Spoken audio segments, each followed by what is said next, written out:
My girlfriend said, "Your mother or me, choose now," during Sunday dinner. I said, "That's easy." Then I stood up, helped my mother with her coat, and we left for dessert elsewhere. She thought I was bluffing until Monday when the moving truck arrived. I, 29 male, had been with Jenna, 27, for 2 years. We'd been living together in my apartment for the last 8 months.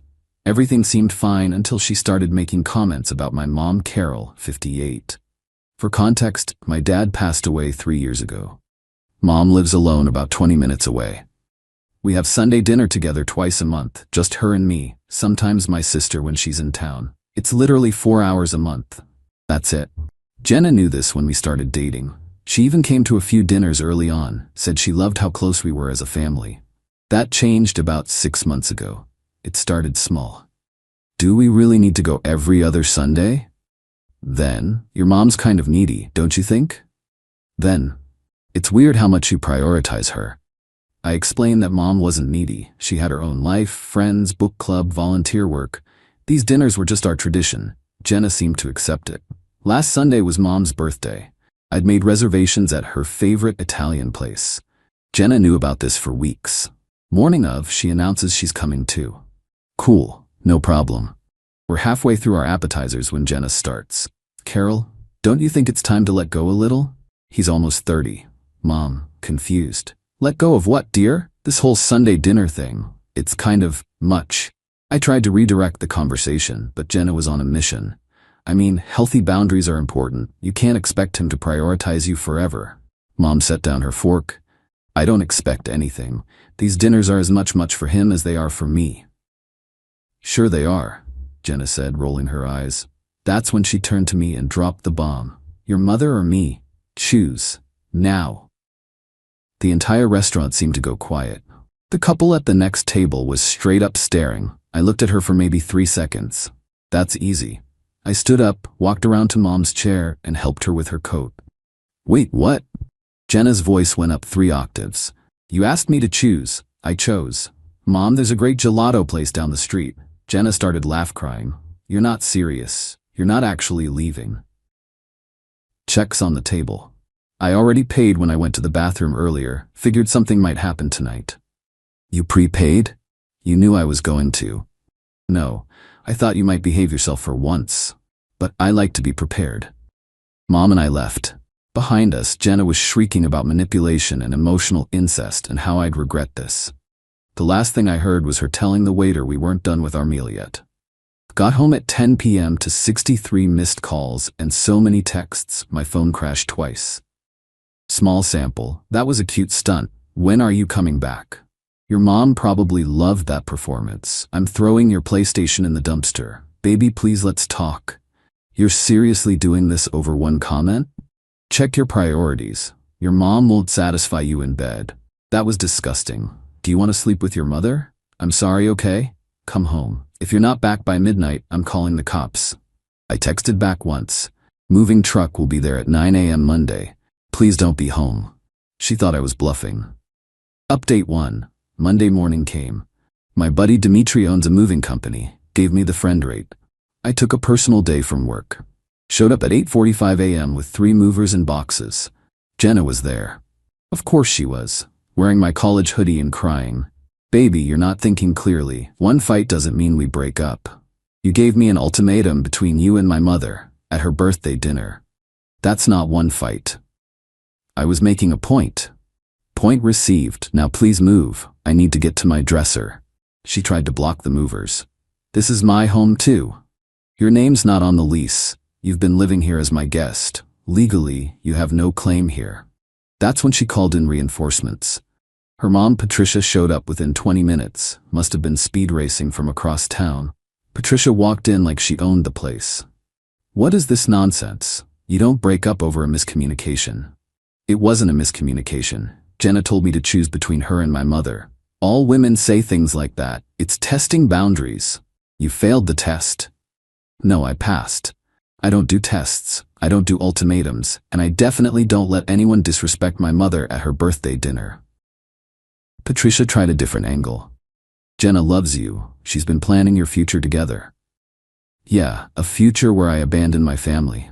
Hard pass." While they argued with me, the movers kept working. Dimitri's guys were pros. They had half the apartment packed in 30 minutes. Then Jenna pulled her ace card. "I'm pregnant." Everyone stopped. The movers looked at me. I looked at her. "No, you're not." "How would you know?" "Because you had your period last week. You sent me to buy tampons on Wednesday. The receipt's probably still in my car." The movers actually snickered. One guy muttered brutal under his breath. Patricia's face went red. "Jenna Marie, Mom, you lied about being pregnant? I was trying to save our relationship." Even Patricia looked disgusted. She left without another word. By noon, all my stuff was in the truck. I left the furniture we'd bought together, took only what was mine. Fair's fair. Jenna made one last attempt. "Where are you even going to go? Your mommy's house?" "Nope. Got a storage unit for most of this, and I'm crashing with Dimitri for a few weeks while I apartment hunt. Already got 3 viewings lined up." "This is insane. You're really ending 2 years over this?" "You ended it when you made me choose. I just followed through."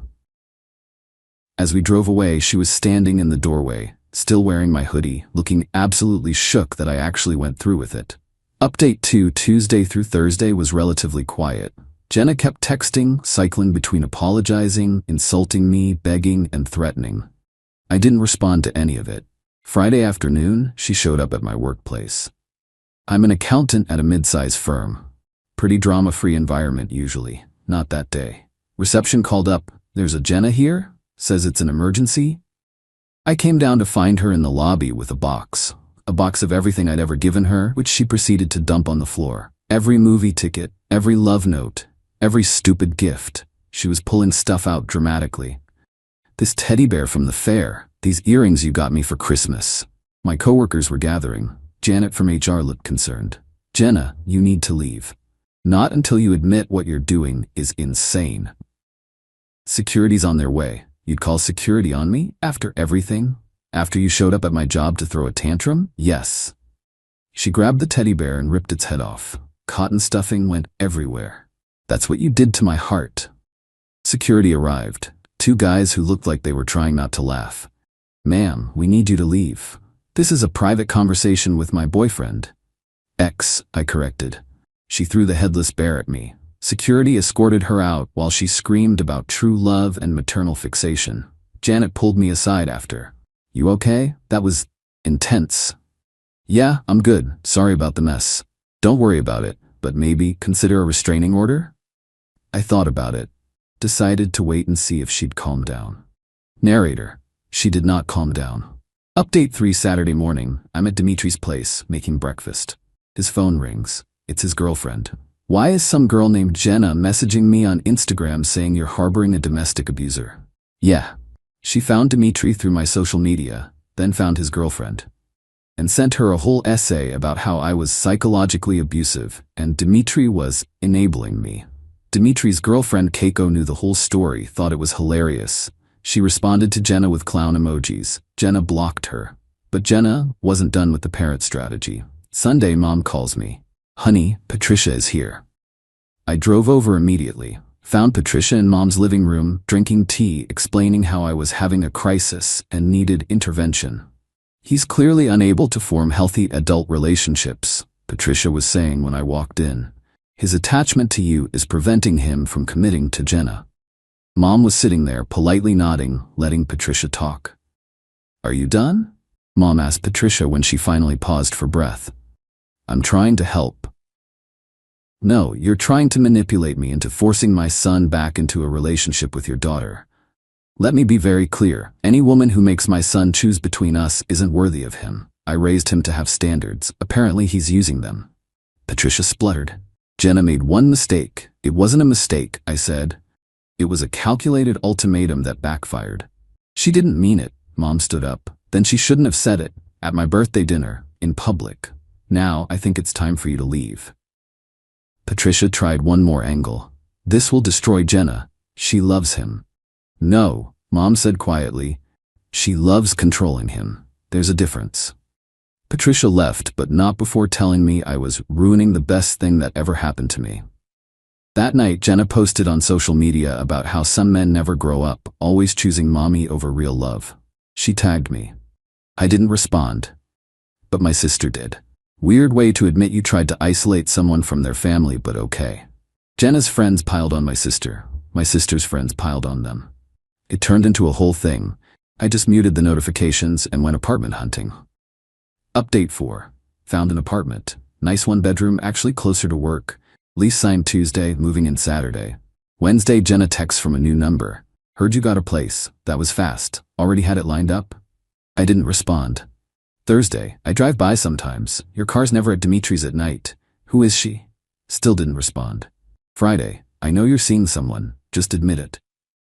Finally texted back. I'm at my mom's house playing Scrabble. She's destroying me with a 7-letter word. Happy? You're actually at your mom's? On a Friday night? Yes. Living my best life, please stop texting. This is pathetic. Yet you're the one stalking me. Interesting. She stopped texting for about an hour. Then, I'm coming over. To my mom's house? Bold strategy. She actually showed up. Mom and I watched through the window as she sat in her car outside for 20 minutes, probably working up the nerve. Finally, she got out and rang the doorbell. Mom answered. Jenna, what a surprise. I need to talk to him. He doesn't want to talk to you. That's for him to say. I appeared behind Mom. I don't want to talk to you. 5 minutes. No. You owe me closure. I owe you nothing. You made an ultimatum. I made a choice. We're closed. She tried to push past Mom. Bad move. Mom might be 58, but she does yoga and Pilates. She body blocked Jenna like a pro. Young lady, remove yourself from my property before I call the police. This is insane. You people are insane. And yet you're the one showing up uninvited to harass us. Who's really insane here? Jenna stomped back to her car, slammed the door, and peeled out.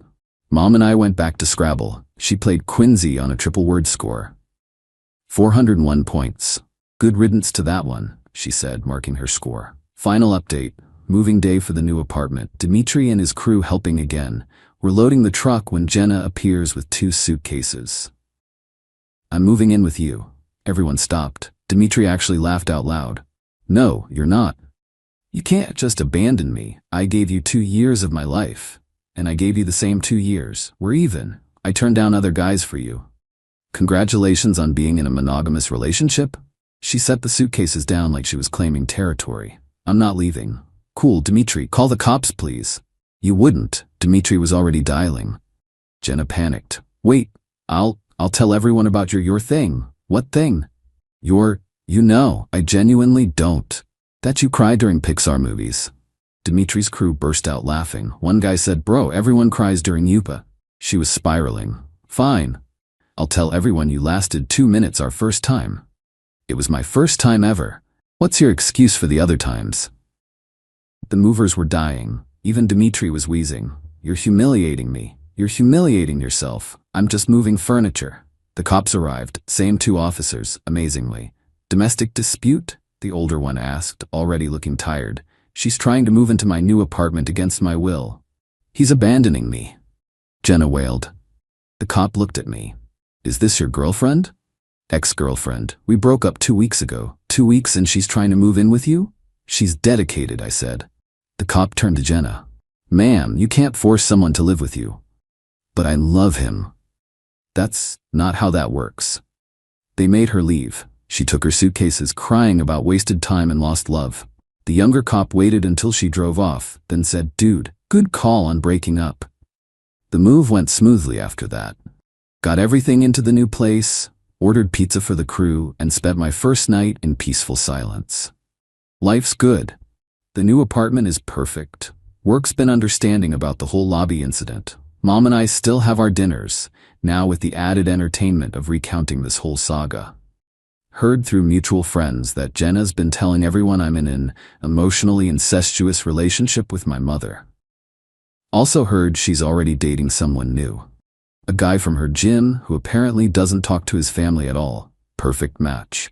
Patricia left Mom a voicemail apologizing for the misunderstanding and suggesting maybe we could all have dinner sometime to move forward. Mom deleted it without responding. My sister made me a cake that said, chose correctly on it. We ate it at Sunday dinner. Mom laughed so hard she cried. Oh, and the best part? Jenna's new boyfriend? His mom is apparently even more involved in his life than mine is. She just doesn't know it yet because they haven't been dating long enough. According to my friend who goes to the same gym, his mom calls him 6 times a day and has his location tracked on her phone. Karma's beautiful sometimes. To anyone facing ultimatums, when someone shows you who they are, believe them. When they make you choose between them and your family, the choice is already made. They're telling you they're not family material. And Jenna, since I know you're reading this, hi to your friend Tara who definitely sent you the link. Mom says hi. We're having tiramisu at Sunday dinner this week. Your favorite. We'll think of you while we're not eating it with you. Peace out. Edit. Stop asking for my mom's Scrabble strategies. She says it's classified. Edit 2. To everyone saying I'm too close to my mom, we have dinner twice a month. If that's too much for you, examine your own family relationships.